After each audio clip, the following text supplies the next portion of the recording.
bukan sedih ya, jangan kamu tulis itu sedih. Saya sudah move on.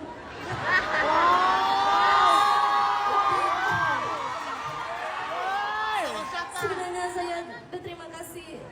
Saya memang sayang Sabah. Lepas tu jujur saya rindu arwah nenek dengan Atuk. Dulu selalu balik sebab diorang berdua sudah tiada. Inilah mall yang saya selalu bawa diorang jalan-jalan. Jadi saya terfikir kalau arwah nenek dengan Atuk tengok saya perform sini, diorang mesti happy. Tapi Bella sentiasa rasa Bella ada keluarga di Sabah.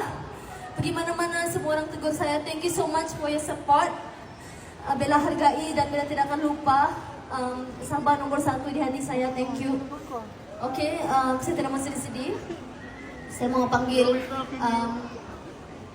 orang nyanyi sama saya, bolehkah? Bukanlah orang. Saya mau berduet dengan founder, bolehkah? Boleh. Boleh?